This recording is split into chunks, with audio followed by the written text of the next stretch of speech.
We got a new clock because this guy put a new battery in the old clock last night. Anyway, Take it out for a budget. roll call, sir. Commissioner Gator. Here. Commissioner Gallagher. Here. Commissioner. No, I didn't call any names, okay? Sworn president. All in favor. As you desire, please stand for the pledge and the invocation. I pledge allegiance to the flag of the United States of America and to the republic for which it stands, one nation, under God, indivisible, with liberty and justice for all. Dear Lord, please be with us today as we go through this meeting. Do the best that we can for the county. Be with us, lead us all, keep us safe for the rest of the day and the year on out. So thank you, and we ask this in your Son, Jesus Christ's name. Amen. The consent agenda is approval of the minutes for the meeting of last week, destruction of old broken equipment by the IT department, and appointment order of Ryan Sherfus of the Sheriff's Department. Motion? I'll make a motion we approve the consent agenda. Second. I'll second. All in favor, aye. Aye. Okay, we have one table agenda item, and it's prosecuting attorney. So, Melissa? Thank you. What is that, wireless? Nancy? Which button is it? Before Put we it on the get table and The up? we'll turn you around here. Up goes forward or right goes forward, whichever one you prefer. Okay. That's, You wanting to see it while you're doing it? no. No. Well, unless do you want to see it? I just take the whenever I need to. Okay, okay. Well, Melissa Gilliam, I'm with the prosecutor.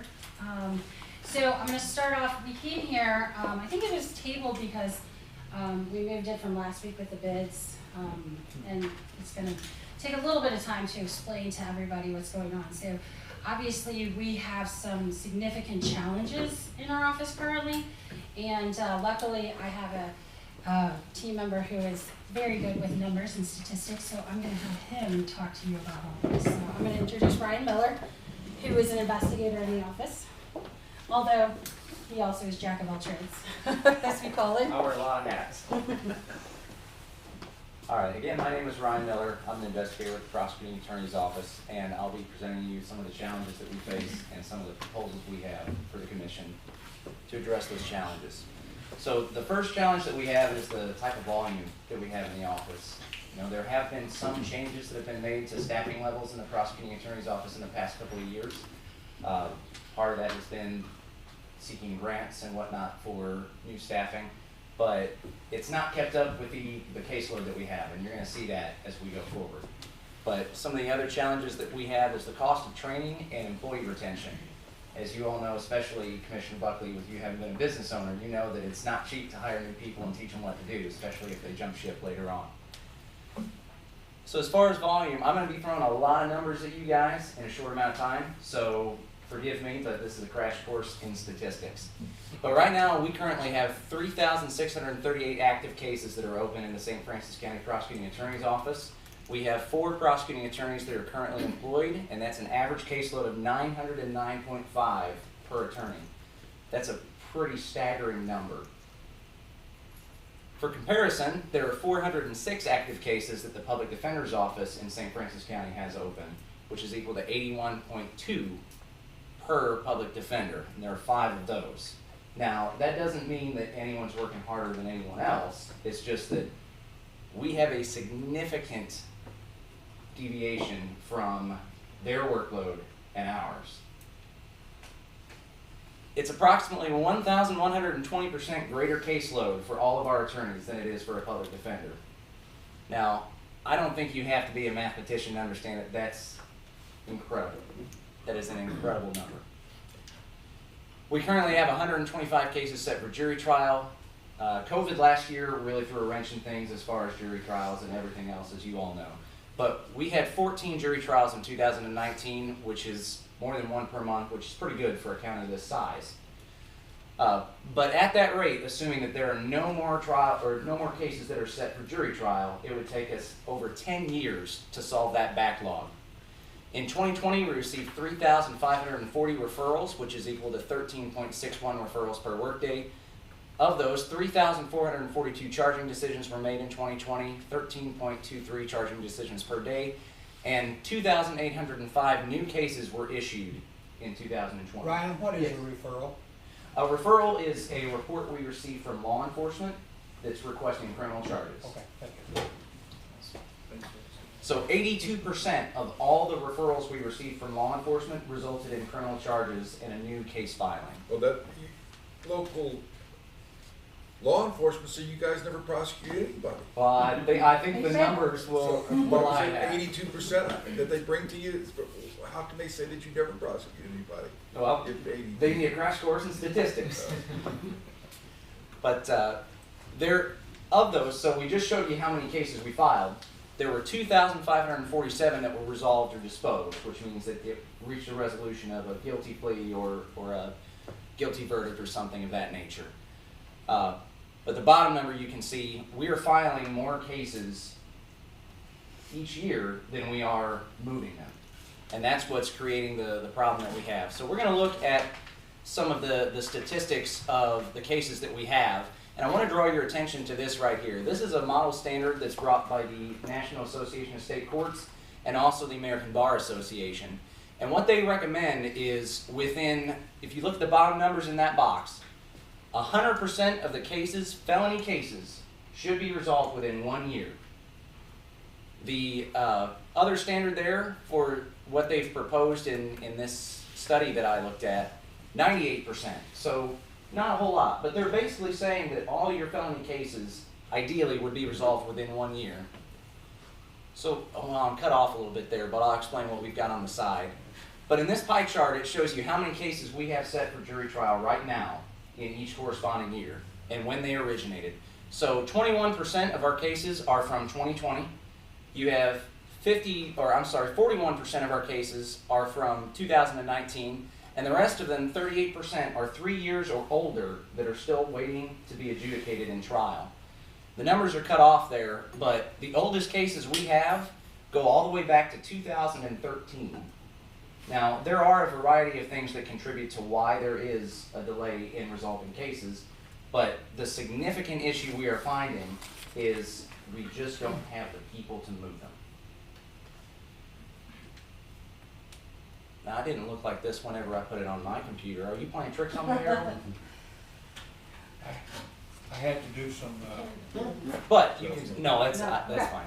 But basically what I'm showing in this graph here is that 80% of the cases we have set for trial right now do not fit that standard. They're over 1 year old. And this is the breakdown of all the cases that we do have set for trial. They're not all just for traffic tickets or whatnot. We have 9 homicides that are currently waiting to be adjudicated, 6 sex offenses, 24 crimes against children, and 20 assaults. Those are violent crimes against citizens in this county. And that's the big issue, is that we need to move these cases so we can get justice for them. So the next thing we're going to talk about is turnover. Now, you can't always keep people around. They're going to go do whatever it is that they want. But in any office, in any business, your people are what allow you to accomplish a mission. So we have we're allotted 17 employees in the prosecuting attorney's office, the elected 5 assistant prosecuting attorneys, the investigator position, file clerk, 2 victim advocates, 6 legal secretaries, and a receptionist. Now, I want to draw your attention to some of the turnover that we've had in the past 2 years. Whenever, from 2019 until now, there have been 5 hourly positions that we've replaced at an average of $17.40 per hour is what those employees were making, which averaged $31,668 per year. Because of the way that the hiring works is when we hire into these positions, it resulted in a reduction of almost $3 per hour of each employee and $6,000 per year for an average savings of $30,485 in payroll reduction per year. But what that doesn't account for is time and experience that was lost, and also the cost of training new employees that don't end up sticking around. It costs about $10,000 after about 6 months to teach people how to do the job and be comfortable with it. And when you got 3,600 cases, that's a lot to pile on somebody brand new. But whenever they work here for that amount of time and decide, it's not worth it for me, or this is too much, or whatever it may be, it's more costly to us for someone to work here for a short amount of time and take off. So the bottom line here is that we have to find a solution to make the county prosecutor's office a more attractive place to work and work better for the county in keeping quality employees. So the first proposal that we have is for part-time staffing. Currently in our payroll budget, we do have 2 attorneys that are not employed at the time, and with those salaries combined, we propose that we hire 2 attorneys part-time as special prosecutors and 1 legal secretary as a part-time employee without benefits to assist in referral entry. Like I said, this is covered by existing funds that are already in the payroll budget until those positions are filled. So we estimate if it was a full calendar year for these special prosecutors, it would be about $80,000, and it would be $12,000 for the part-time employee position at no more than 20 hours a week. Now this is already covered from payroll expenses from those 2 attorneys, like I said, that are not employed currently. So we are going to ask you at the end of this proposal to vote on hiring these new positions. The second proposal we have is for a 40-hour work week. Now the county, as you all know, is kind of split into a hybrid. There's half, well maybe not half, but some of the offices work 35-hour weeks, some of the offices work 40. This is a significant difference in the amount of work that you can accomplish within that time. If you look at these numbers here, you can see the difference between a 35-hour and a 40-hour work week is 260 hours per calendar year. You start multiplying that by, well, you divide it first by how many days that is, work days, 32.5, that's over a month of additional time that you can get out of an employee at a 40-hour work week versus 35. You multiply that by the amount of employees that would go to a 40-hour work week in our office, it's 2,100 additional hours, which is a combined total of 262.5 additional work days that we could accomplish our goal. That's 2/3 of a year of more time that we can devote to moving these cases and getting the job done. So the cost that we estimated for this, if we started, I did the estimate as of yesterday. So if we had started yesterday at the prosecuting attorney's office with a 40-hour work week for the rest of 21, the estimated payroll cost would be $30,555. If we continue this through 2021, accounting for the quarter-cent raise that all employees get at the end of the year, the estimated payroll cost is $38,480. Now I'm sure there may be some changes that you know the auditor is aware of as far as taxes or benefits or whatnot. So this is a rough estimate, but it's close. So we're going to be asking you for the authority to move all of our hourly employees to a 40-hour work week as soon as possible, which requires an immediate payroll budget adjustment of $30,555. Before I turn it back over to Melissa, do you all have any questions for me? Kevin, you got a question? I have a question. Listen, in the part-time people, we would not have any benefits whatsoever to these people? So actually, I want to clarify that a little bit. So with the part-time people, one is willing to come on where she would be part-time, so that would be 40 hours a month, keeping it under 1,000 hours a year. So without benefits, she does not need benefits. The only additional request she would make is if she has to come down here for court, which would be if she had a jury trial scheduled, that she would be reimbursed for the mileage because she doesn't want to lose money by working. But for the most part, she has been working remotely for us. She's an excellent attorney. She was 30 years in St. Louis County's office with Bob McCullough. She was the head of sex crimes unit. We have plenty of those cases for her to assist us on. The other one, I guess the question is, so we have no other fees than the rate, we don't have insurance, we don't have these things? No. When we contract with somebody, we have no other obligations for the pension and everything like liability there.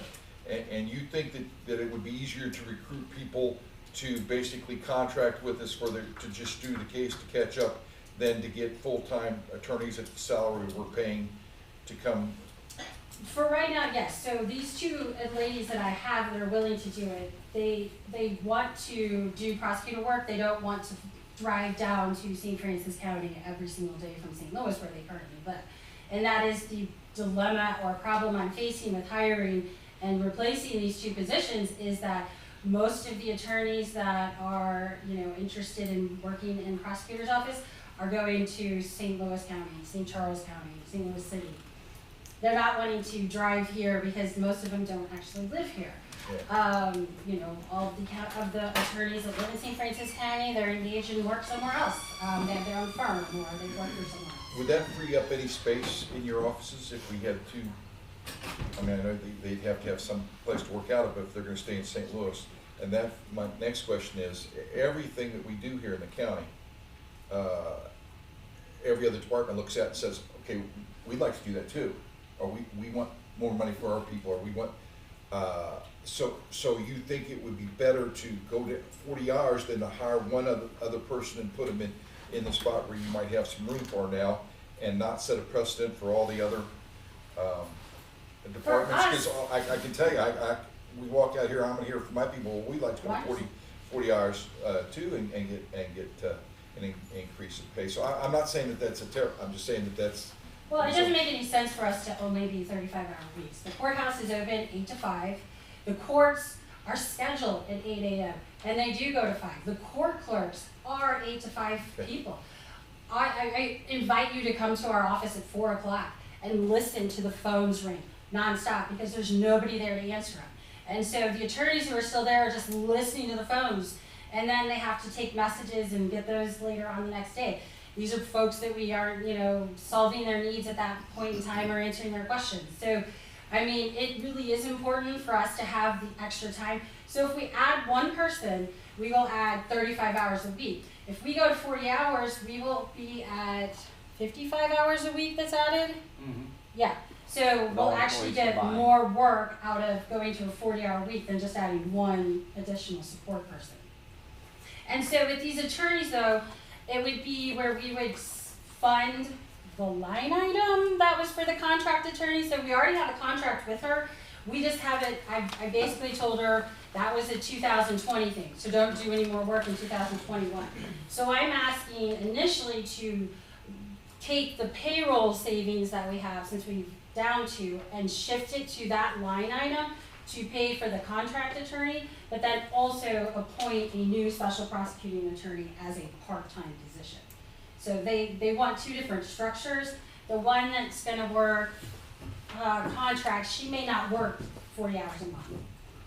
So we'll pay her hourly. And so then if she only works 20 hours a month, she'll be paid less than even the $40,000 a year. Any other questions? Yes. So just to clarify this, the one that you're talking about may work certain hours, but you're expecting about 40 hours a month. Is that person going to be paid through a 1099? So she would, I would assume, be payroll as any other temporary position, or I guess part-time position would be. So with that, so where she would one's going to be, one will be the contract as we did last year. that's paid through accounts payable, not Right, right. So that one will still stay through That one would accounts still say payable we just have to and not shift the payroll money to that line item in the budget. And then the 40,000 for the other special, she would be an appointment where it would say 40,000 a year, and then we would make sure that she's working the 40 hours a month. Which would be, that one would be ran through payable. That would be regular payment. And that's the one that would have to be less than 1,000 hours a year. Correct. Correct. Okay, any other questions for Melissa? And for the, just to clarify, for the part-time legal secretary, so our receptionist, who was absolutely amazing, moved back to St. Louis because her significant other wanted to be closer to his children. So she's willing to work for us part-time and can do things remotely where she accesses the police reports that come in electronically via email and can add those to our system along with many other duties. So she's willing, and that again is already covered. So initially we're not asking for any additional payroll funds outside of the increase with the 40 hours. She would be covered under the salary savings that has already occurred from not having two full-time attorneys. I would think a receptionist needs to be at the desk at the front.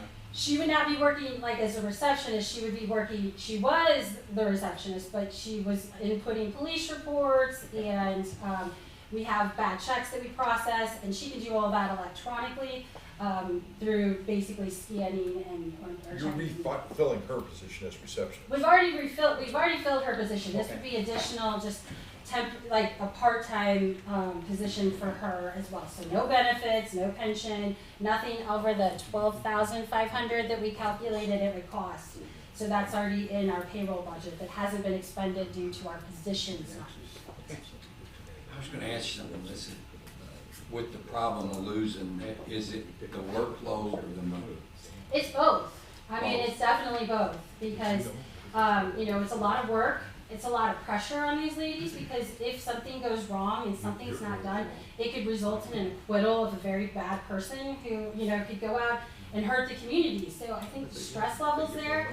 And so having an extra 5 hours a week to do those things that they need to get done would help. But yeah, I mean, it is definitely both. I mean, most of them, when we hired them on, it was at the $12 an hour per the county policy. So they've gone up a quarter or 50 cents since then at most. Okay, Amber? The part-time person would also be, you said through payroll at Yes. less than 1,000 hours? Yes. Okay, can you go to the next slide? I think there's one more. Or I need the keyboard back. That's your. Yeah. This is what you want. Yeah, this is what we're asking for. Okay. Well, we will act on the first one, do them separately. And you want immediate approval to hire part-time staff using existing payroll funds. Okay? And a contract. Okay. Do I have a motion? Okay, I'll make a motion that we approve Melissa's for the immediate approval of the part-time staff. Okay? I'll second that. Okay, now any questions? Do you want to clarify how many part-time staff? So it will be the one legal secretary, one attorney part-time, and one would be contract. So she would submit her invoice and we would pay her out on the $50 per hour. I'm just saying for the existing minutes, you budget, might that want to would be your specify motion. how many. Gotcha. Okay, under the existing budget. And that would be your motion, we'll write it up that way. My other thing, is this temporary or is this something that will be consistently budgeted for the future? Excuse me. I mean, I will be happy to name it as temporary and come back and reassess as it happens because obviously COVID does have a lot to do with it, but also it came from before. Would it be easier though to find the people if they thought it would be longer term? May I say something on that? Being a part of the office and going over there and have to set up their computers every time they lose an employee, I have noticed that there have been a lot of lawyers that actually would probably find it more beneficial to be temporary rather than full-time. And in all honesty, because most of the lawyers I've met over the last 2 years have lived in St. Louis County, drove down about an hour and a half. And I also believe the new child one is from Support St. Louis. prosecutor Is also from St. Louis and driving an hour and a half down here. Okay. So I think it would be more beneficial for them to go temporary for the moment, and it is more appealing. You want this motion to be made for the 2020 fiscal year then? 221. 2021 fiscal year. Right. And then assess it later. We do. I'm happy to reassess it as Yeah. well. The motion will be reflected for the changes, one under the contract, one under Underwood, and for the fiscal year of 2021. Okay? That's what your motion is, and you have that on the table, you need a second. Okay. Now, are there any questions after we have the motions? Any other questions? Okay, all in favor of the immediate approval of the part-time staff as highlighted, please say aye. Aye. Aye, thank you. Now, item number 2, immediate approval of the 40-hour work week and corresponding 3555 payroll budget adjustment for this year. Motion? I make a motion that we do the immediate approval for the 40-hour work week with the additional $30,555 to the payroll adjustment, our budget adjustment for 2021. I'll second that. Any questions? Yes. Amber? Well, I was just gonna say, we're not statutorily, we cannot do budget amendments until November. So until then, the line item will just go in the negative, but then if a budget amendment is required, we will then do it at that time. So is this, motion moot then? No, you can go ahead and approve it, you're basically approving her to go over budget until we can do a budget amendment, but unless there are new funds coming in to cover that cost, we Okay. can't amend our current budget until November. I'll be in the red until November. Yeah. Lloyd, you have something else? So Commissioners, what are your Yes. thoughts on other offices going to 40 hours a week? Well, if every office is Well- falling that far behind on a regular basis because they don't have the people or the hours, then I would agree with that. But, you know, we need the hours involved here. I've been watching her progress since she's been here, and it's scary how far that they're falling behind on it. And there's an old child death case that's 7 years old that's not been investigated yet. So there is a dire need of more people. We could do this on a trial basis like we're doing the other and then come back and. COVID did not do us any favors. Right. I mean, with the courthouse being shut down as long as it was, and being in phase 1 and phase 2 and unable to do jury trials, you know, no fault of like any of the judges or us, it just is the way it is. Well, I appreciate you not wanting to put it on your predecessor, as office, but, I think most people were under the understanding that a lot of the cases were continued You inherited for the problem. several years, and they've been backed up for a few years. I appreciate you bringing up It's that both. was the case. Yeah, that was a factor too.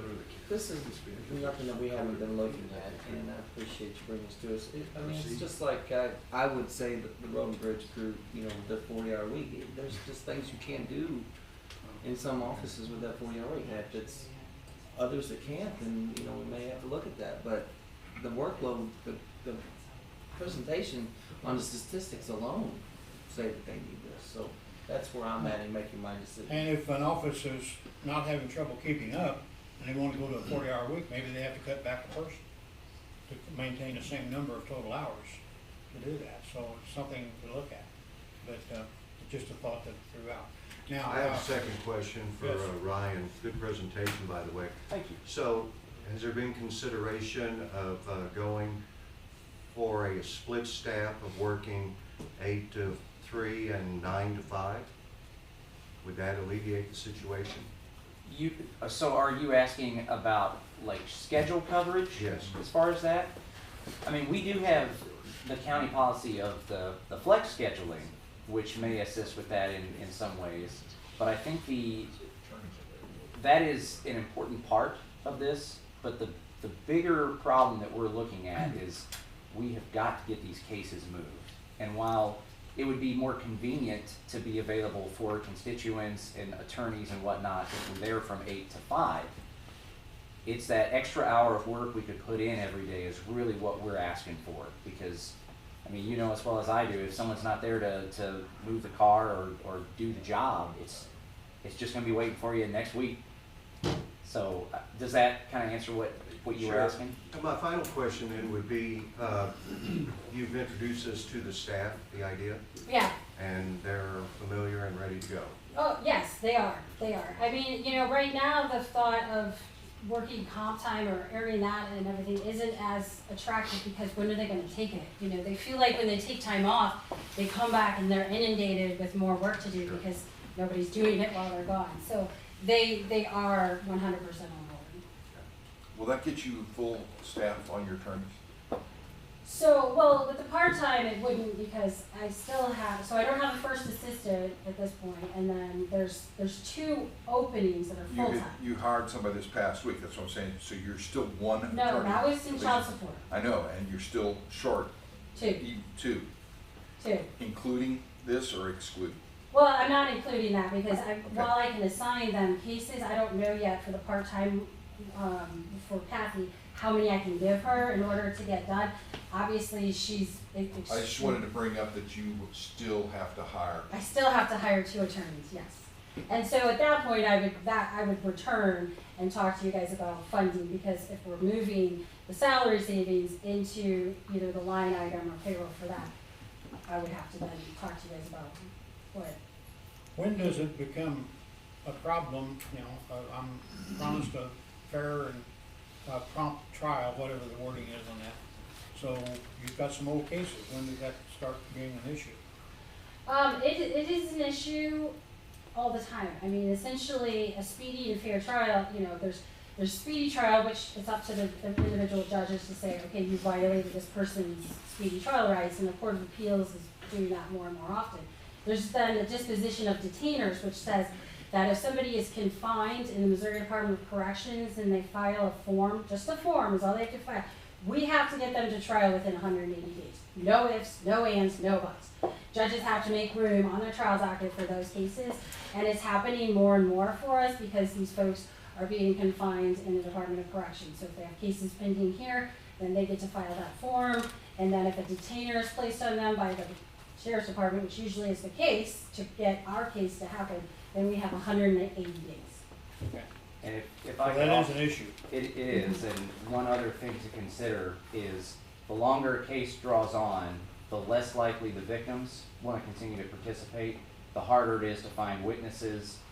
Sometimes witnesses die, you know, or they relocate, or a really crucial part of that serious case can go missing.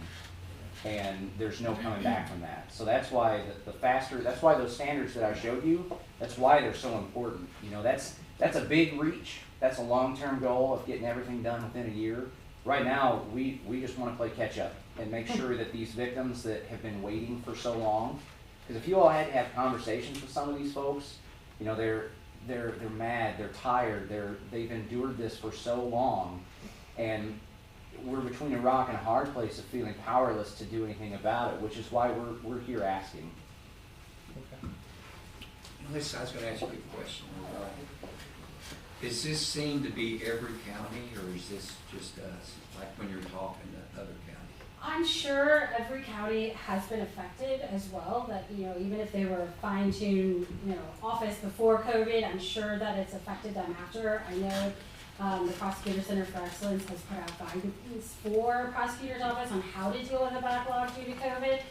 I don't know specifically any other counties, but I'm sure everyone's been affected by it because St. Louis County, St. Louis City, those bigger jurisdictions haven't even reopened. I mean, they can't even go into that courthouse. But I will say, as far as Ryan's point goes, my first assistant used to be a public defender, and she said they train the public defenders to delay cases as much as they possibly can. So in our work and our preparation is to have the folks ready to go. So, you know, like, no, we're ready. We want, you know, our trial, and let's get this done so that they can't delay. If we give them a reason because someone didn't serve a subpoena or someone didn't notify a person, then, you know, then that's on us too. And so that's what we're trying to avoid as well, is those 5 extra hours a week. This will probably speed that up. Mm-hmm. Okay. Questions? Okay, yes, Mark. I did about 3 articles over a year ago about some changes in the judicial system. Does that factor in also increasing your caseload over the last year or so? With the bond rules? Yes. 100%. 100%. Dramatic change in what happened in the 100%. We did again, Ryan did the statistics on how many defendants have more than 1 case pending, and it actually drops until you get to 4 cases pending, and that shot up by like 25%. So they're not only picking up multiple cases, they're picking up many multiple cases. They're consistent. Because they're out of money. Okay. Was this a permanent situation for the 40-hour, or was this also gonna be temporary? I think it's permanent. Oh, Yeah. Where are we gonna Well, go? let's establish. Yeah, we're gonna permanent it, right, and then that way they can reassess it later on. Reassess. So if they okay, want so Is to that this all is right? experimental Permanent. the rest of the year. Yeah. Okay. Okay, so clarify that then, is it just for the 21 fiscal year, or is it? I think it's saying it's temporary for the fiscal year 2021. That's what, whose motion was? Yours? He made the first motion, and we already close that one out, right? Yeah. We haven't And then, voted on it. well, the first one. Then the second one was the approval of the 40-hour work week. And you've made that motion. I made that motion, And you're but making it. I'm making it here on out until they can Okay. later on tell us that we That's what you're seconding. Yes, So sir. you have a motion and a second, we've clarified that in the motion, so that Now, wait a minute, you said from here on out. I'm talking about from here on it's until not they for figure fiscal out, yeah, 21, it just, is Okay. until you You will don't have change. That's a Until permanent she change, comes back and says, hey, till we we'd change it like to- again. yes. Okay, all right, and that's where your second is? I'll say it. Okay, Thank you, sorry. any questions? When you clarify. I was like, wait, we're not saying Okay, the all same in thing. favor, aye? Aye. Thank you. Thank you. Okay, now we're gonna move to regular business, and we got to award the annual bids for those groups. And is there any reason anyone has that we separate any of them out? Road and Bridge, you happy going for you? Okay, so do I have a motion to accept the annual bids presented by these offices?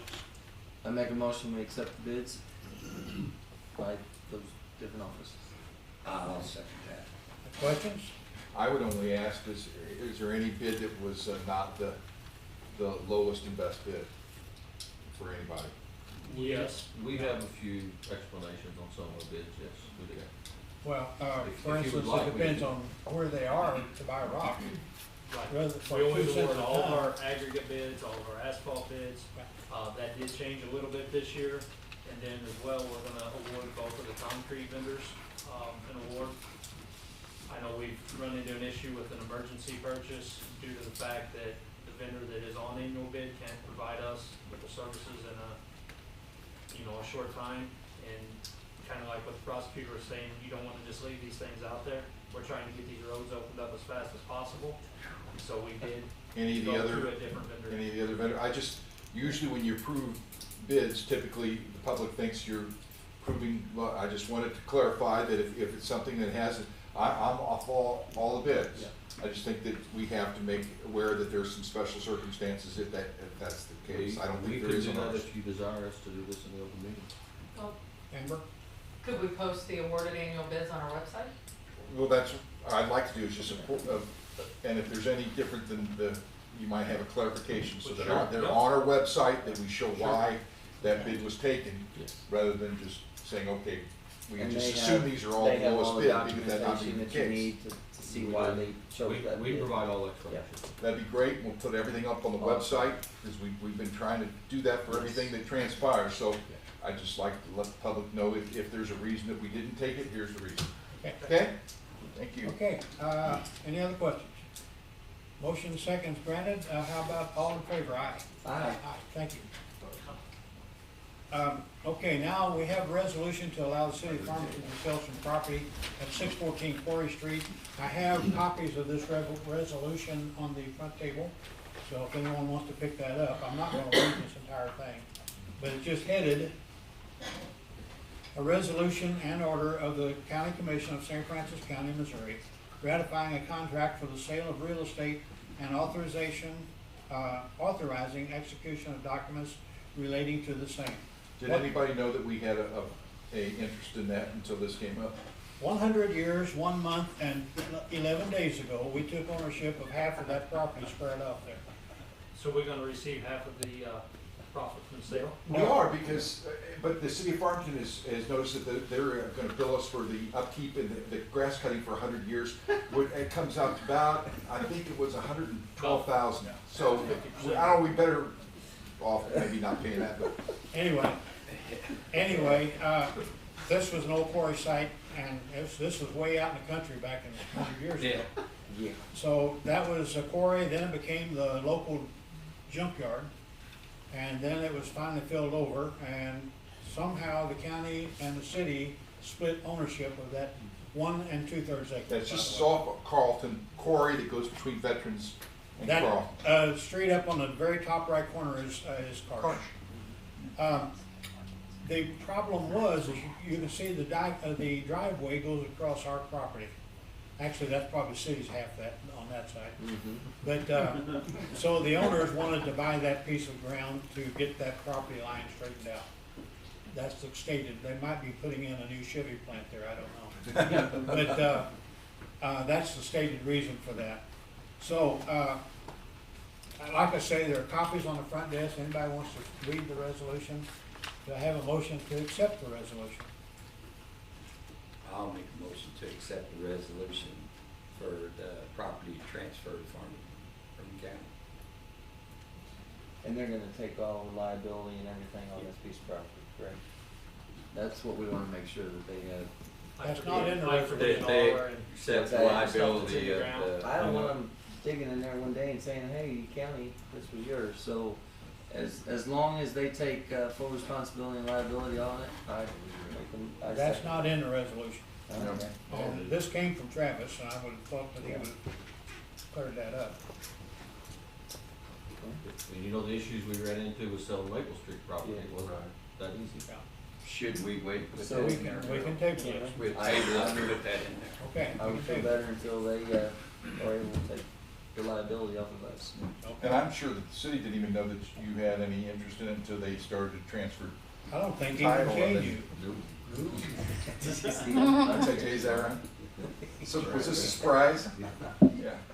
Okay, All right. so we'll So- table this item, Okay. and I'll contact Travis and see if he wants to address this. Tighten it up. I'll make a motion to, table this. Okay. Second? Second. All in favor, aye? Aye. Thank you. Okay, permission to bid bridge beams. Say that quickly. for Busick Road. Busey, big, Yes. Busey. John Gross, Highway Administrator. Commission, we would like approval today to bid out bridge beams for the Busick Road, bridge. MoDOT come in and did their annual inspection this year. We had to close one lane of the bridge, so we need to get this project moving. We're just about done with Turley Mill, and this will be the next step in our, bridge building this year. That we will do in-house. Yes, this will be in-house, not contracted out. We will have to contract out the beams. There's only about 2 vendors that will provide these beams. One is McCann and the other is County Materials. I thought this was gonna be those used beams you had found. No, they'll be for another place. Okay. They are not large No, enough. okay. These will be about 38 feet long, and the total project cost for the beams will be about $50,000. Okay. Motion carried. I'll make a motion that we approve the, buy the bridge beams for the road and bridge for the Busick project. Well, not buy, but bid out. Okay, bid out for the Busick project, bridge. Kevin asked if it was in the budget. We do have money allotted for bridge repairs in the budget. This is something that the budget was approved at the end of last year. MoDOT had not performed their inspections yet. So this is something that was unexpected for our bridge budget, but we do have money in there to cover. This is a different bridge than you thought. Correct. Okay. I will second that motion. Okay, questions? Will that affect any of the other projects, bridge projects? It could. Depending on how the roads go this year, we may have to move some monies around. Depends on how the roads deteriorate over the next few weeks. Okay, and that's the school bus route too. It is. Okay. Okay, any more questions? All in favor, aye? Aye. Thank you. That's why when he gives us spiel, he always says, money, if there's money available. Next regular meeting right here next week. Other business, anybody got correspondence? Public comments? Departmental reports? Yes, Clay? I would like to add Turley Mill Road, which has been closed for approximately 2 months, should be open tomorrow. And we will contact 911 the schools, let everybody know. And then I know it's a ways away, but April 12th, Road and Bridge will be going to the 4 to 10 hour day work shift, Monday through Thursday. When it's lighter in the morning. Yeah, right, right. Any other departmental reports? Yeah, I just want to reiterate on the election that's coming up 3 weeks from today. Last 2 days, we haven't had anybody vote. And fortunately, Louis had me on the radio today, and I was trying to make people feel guilty because our turnout, we had to send out by people requesting absentee ballots, 400, and very few have come back in because they look at it and say, well, it's not presidential, it's not Senate or whatever. We have city elections, we have 3 mayoral elections, we have Wolf Creek is trying to decide whether to go to a taxing situation rather than the fire tags. We have a 911 issue to see if they continue to create. We've got a lot of things on there, and we only had 32 people vote in person, as opposed to this point in November about 3,000. So it's really right at this point we're expecting less than 10% turnout, which is pathetic for people on their local issues. And You know, it's the only election this year. It costs us $75,000, whether 10% of the people vote, or 8% of the people vote, or 50% of the people vote. We have the same costs. We have the same $5 cost approximately to send out an absentee ballot, and if they don't turn around and send it back in, then the taxpayers have just wasted that money. So, you know, we're going to be open the Saturday. We have to be statutorily open the Saturday prior to the election from 8 till noon, but we will not be open the Friday because that is Good Friday and it's a holiday, and since we're actually considered being open, but since we're averaging less than 2 people a day voting, I'm not going to have people work all day on a federal holiday. Good Friday is next Friday, right? Not this coming Friday. It is 2.5 weeks from that. Okay, 2.5. It's just prior to the election. It's Good Okay. Friday, then Saturday will be open, and the elections will be Tuesday. They didn't set the election up because of Good Friday. Okay, any other departmental reports? Well, we are getting some information on federal stimulus funding, and this is the preliminary numbers that we've received. This is from the CCAM, the County Commissioner Association of Missouri. And so these are tentative. I've seen them change a little bit, but the county would get that amount that you see on top, and then each city would get the amounts listed. I think it's all listed strictly on population. The funds will be divided in half. The first half, they say, will arrive very soon, and the second at least 1 year later. At least, no less than 12 months later. Yes? One comment. You look at Iron Mountain Lake. We've had people in here wanting to petition to get rid of the city because they're mad at some of the leadership instead of running for office. You're not a city. You don't get the $137,000. Yeah, I was personally upset that Knoblich and letting Libertyville didn't get in on the list. You know? But that's what I'm saying. But there are some advantages to be incorporated, and we can see how much Terre de Lac is getting there. They're not? They're not. Yeah. And so, I mean, when people come in and say, by God, we're going to get rid of the city, yeah. There are some... I even looked for Terre de Lac on the list, and it wasn't there. Can't find it. Yeah. Okay, but you see that, and then the rules currently, and you know, that's going to change by the day. Respond to the COVID thing. Item number 3, we don't have a reduction of revenue, so that probably won't apply to us. Item number 2, we do have some people that make less than 13 an hour. It says essential workers, and I don't know how we're going to determine that. Make necessary investments in infrastructure, we can use that quite a bit. So just filling you in on what we know so far, which is limited. There's nothing on there about the fact that on the COVID funding, CARES Act, you couldn't have it already budgeted. I don't see that on this one at all yet. So there's changes to be done. Okay. Excuse me, Commissioners, Yes. I might point out to the taxpayer that the amounts that you've shown are dedicated to those cities, to the county. There will be funds appropriated for individual businesses, for specific emergency services, for schools, and so this is a totally different program as opposed to the original CARES Act. Yes. So the phone calls we're getting wanting to know when they can get more money, they need to be calling their congressperson for that information. No, they don't. Yes, they do. Or the representatives. Those amounts that you show for the individual municipalities and for the county, those amounts just go to those municipalities and to the county. That's what Blue They is. go, as I understand it, they will go directly to, School money It's doesn't. different than last year's. Last year's was appropriation per capita, per county, and it was divided. This has got municipal participation as well as but county. I haven't seen schools mentioned anywhere yet. I have not either. That's kind of spooky. But there was a line item for education. Yeah, I didn't see that, but okay. And on the item, it says households, small businesses, and nonprofits.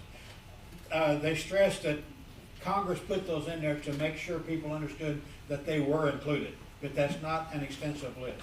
A lot of other things, but they want to make sure that everybody knew that that was on there. That was part of the statement of that. So, okay. You're entertaining a motion to adjourn. Yep. I'll make a motion, we adjourn. Second. All in favor, aye.